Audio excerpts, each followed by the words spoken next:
Hello students, आज हम लोग पढ़ेंगे इलेक्ट्रिक कैपेसिटेंस की जितने भी फार्मूले हैं उन फार्मूले का एक बार रिवीजन करेंगे और रिवीजन के बाद हम लोग न्यूमेरिकल लगाएंगे, क्योंकि बिना फार्मूले का हम न्यूमेरिकल नहीं लगा सकते। तो न्यूमेरिकल लगाने के पहले पूरे फार्मूले को एक बार रिवीजन करते हैं और आप लोग इन सारे फार्मूले को एक पेज पर नोट कर लेंगे और उसको कम से कम 10 बार रट कर याद कर लेंगे, ताकि जब भी आप न्यूमेरिकल लगाएं तो किस न्यूमेरिकल में कौन से फार्मूला अप्लाई करना है वो फार्मूले आपको तुरंत दिमाग में आ जाए। तो आइए देखते हैं क्या दिया है कि electric capacitance of a conductor, किसी भी कंडक्टर का जो इलेक्ट्रिक कैपेसिटेंस होती है C इक्वल टू, आप पढ़े होंगे क्या होता है। C इक्वल टू होता है C इक्वल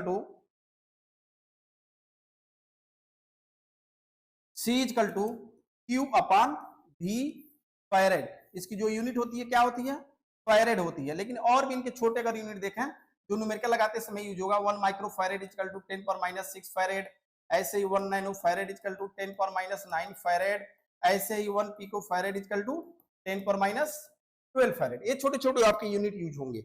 इसके बाद दिया है कि capacitance of an isolated spherical capacitor, यानी कोई अगर एक स्फेरिकल कैपेसिटर है तो स्फेरिकल कैपेसिटर का आपकी कैपेसिटेंस क्या होता है, तो आप पढ़े होंगे C equal to 4 pi epsilon naught into R। R क्या है, इसकी रेडियस है। R क्या है, इसकी रेडियस है। 4 पाई एप्सिलॉन नॉट की वैल्यू आप 1/9 × 10⁹ रखेंगे। ऐसे ही आपका दिया parallel plate capacitor. Parallel plate capacitor का अगर कैपेसिटी लिखना हो तो पैरेलल प्लेट कैपेसिटर का आप जानते हो कि एक पैरेलल प्लेट कैपेसिटर हो गया, बीच का डिस्टेंस D या प्लस चार्ज और माइनस चार्ज होते हैं, दो प्लेट से मिलकर बनते हैं। तो इसकी C जो होती है वो क्या होती है, A epsilon not upon D। ये पैरेलल प्लेट कैपेसिटर की कैपेसिटी होती है। ऐसे स्फेरिकल अगर कैपेसिटर है तो देखिए दो प्लेट इसमें भी, एक प्लस चार्ज दूसरे पे माइनस चार्ज, छोटे वाले की रेडियस A, बड़े वाले की रेडियस B है। तो इसका जब आप C लिखेंगे तो क्या लिखेंगे, C equal to 4 pi epsilon naught AB upon B minus A। ये फार्मूला आपको याद होना चाहिए, नीट वगैरह के एग्जाम में कई बार इससे क्वेश्चन आ चुका है। ऐसे ही नेक्स्ट हम देखते हैं सिलेंड्रिकल कैपेसिटेंस। क्या है सिलेंड्रिकल कैपेसिटेंस? सिलेंड्रिकल कैपेसिटेंस में भी देखिए दो सरफेस आपके, एक पे प्लस चार्ज दूसरे माइनस चार्ज, छोटे वाले का रेडियस A, बड़े वाले का रेडियस B है। तो C इक्वल टू क्या हो जाएगा, 2 पाई epsilon naught into L। L मतलब इस सिलेंडर का लेंथ है, पूरा लेंथ कितना हो, L है, और नीचे क्या हो जाता है, log B अपॉन A। तो ये आपका सिलेंडर की वजह से, यानी सिलेंड्रिकल कैपेसिटर अगर है तो सिलेंड्रिकल कैपेसिटर की कैपेसिटेंस हो गया। ठीक है, नेक्स्ट आपका दिया है कि कॉम्बिनेशन ऑफ कैपेसिटर। अगर आपको दिख रहा है कि इसमें सीरीज में, तो सीरीज में क्या होता है, पोटेंशियल डिफरेंस होते हैं और चार्ज सेम होते हैं। इक्विवेलेंट जब सीरीज में होगा तो इसका इक्विवेलेंट कैपेसिटेंस निकालेंगे तो 1/C इक्वल टू क्या हो जाएगा, 1/C1 plus 1/C2 plus 1/C3।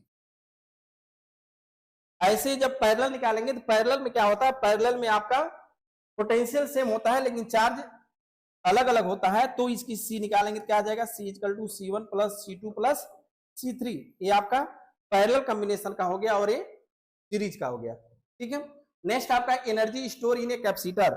जब कैपेसिटर में एनर्जी कैसे आप निकालेंगे, कितना एनर्जी स्टोर होता है, जो कि बहुत ही महत्वपूर्ण फार्मूला है, तो होता है उसकी वैल्यू क्या, हाफ Q इंटू V, या इसी को लिख सकते हैं हाफ CV स्क्वायर, या इसी को लिख सकते हैं Q स्क्वायर अपॉन। ये तीनों फार्मूले आपके लिए बहुत ही इंपॉर्टेंट है। ठीक है, इस फार्मूले पे आप बहुत सारे न्यूमेरिकल आप लगाएंगे, आगे यूज होगा। ऐसे दिया energy density of an electric field. Energy density क्या होती है, पर यूनिट, यानी पर यूनिट वैल्यू में जो एनर्जी प्रोड्यूस होती है, क्या होता है इसकी वैल्यू, यानी टोटल एनर्जी जो हो किसमें हो, टोटल एनर्जी किसमें हो, पर यूनिट वैल्यू में। पर यूनिट वैल्यू में जो एनर्जी प्रोड्यूस होती है उसी को आप एनर्जी डेंसिटी कहते हो, और इसकी वैल्यू क्या आती है, half epsilon not E square. बहुत ही महत्वपूर्ण फार्मूला है ये भी। नेक्स्ट आपका है redistribution of charge. Redistribution of charge का मतलब हो गया कि दो कंडक्टर अगर है, दो कंडक्टर है, इसका C1 है, इसका C2 है, इस पे चार्ज Q1 है, इस पे चार्ज Q2 है, तो जब हम जोड़ देते हैं तो चार्ज का ट्रांसफर होने लगता है एक दूसरे से, यानी एक दूसरे, अगर पोटेंशियल इसका V1 है, इसका V2 ले लिया जाए तो एक कंडक्टर से दूसरे कंडक्टर पर चार्ज का ट्रांसफर होता है, तब तक होता रहता है जब तक कि दोनों का पोटेंशियल सेम ना हो जाए। तो जब पोटेंशियल सेम हो जाता है तो उसको कहते हैं कॉमन पोटेंशियल, और उसकी वैल्यू होती है C1 V1 plus C2 V2 upon C1 plus, ये आपका हो गया कॉमन पोटेंशियल। ऐसे ही जब एनर्जी ट्रांसफर होगा तो कुछ एनर्जी का लॉस होता है, तो लॉस ऑफ एनर्जी जब निकालते हैं तो डेल्टा यू इक्वल टू आता है क्या, C1 C2 V1 minus V2 का whole square upon 2 C1 plus 2 C1 plus C2, ये लॉस ऑफ एनर्जी निकल गई। लेकिन यहाँ पर एक चीज और क्वेश्चन में आ जाता है कि अगर मान लीजिए जो चार्ज का ट्रांसफर हो रहा है तो एक कंडक्टर से दूसरे कंडक्टर पर जो चार्ज का ट्रांसफर हुआ उसकी वैल्यू क्या होगी, तो उसकी वैल्यू निकालेंगे डेल्टा क्यू इक्वल टू होता है C1 C2 V1 minus V2 upon C1 plus C2।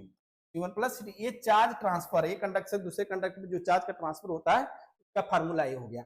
ऐसे ही दिया है कि अगर मान लीजिए किसी कैपेसिटर में हमने की थिकनेस का कोई डाइलेक्ट्रिक सब्सटेंस रख दिया तो उस कंडीशन में सी की वैल्यू क्या हो जाएगी, वो हो जाएगा A epsilon not upon T minus T plus T upon T. इस पे आपके फार्मूले, इस फार्मूले पे आपके न्यूमेरिकल बहुत ही महत्वपूर्ण होते हैं और न्यूमेरिकल आते रहते हैं सभी एग्जामों में।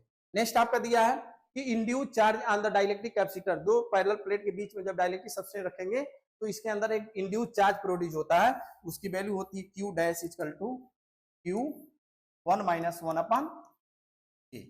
ठीक है, ये आपका क्यू है और जबकि इस पे जो है वो आपका माइनस क्यू डैश है और ये प्लस क्यू डैश है, और ये प्लस चार्ज होता है तो माइनस होता है, तो ये जो क्यू डैश है यही आपका इंड्यूस चार्ज है और इसकी वैल्यू ये होती है। लेकिन अगर इसका चार्ज डेंसिटी पूछ दिया जाए तो sigma dash equal to sigma 1 minus 1 upon ये हो जाएगा। ऐसे ही दो पैरेलल प्लेट कैपेसिटर हो तो इनके बीच जो लगने वाला फोर्स होगा, इसके द्वारा इस पे लगा फोर्स F1 हो और इसके द्वारा इस पे लगा फोर्स F2 हो, तो दोनों की वैल्यू सेम होती है, F1 equal to F2 equal to q square upon 2a epsilon not.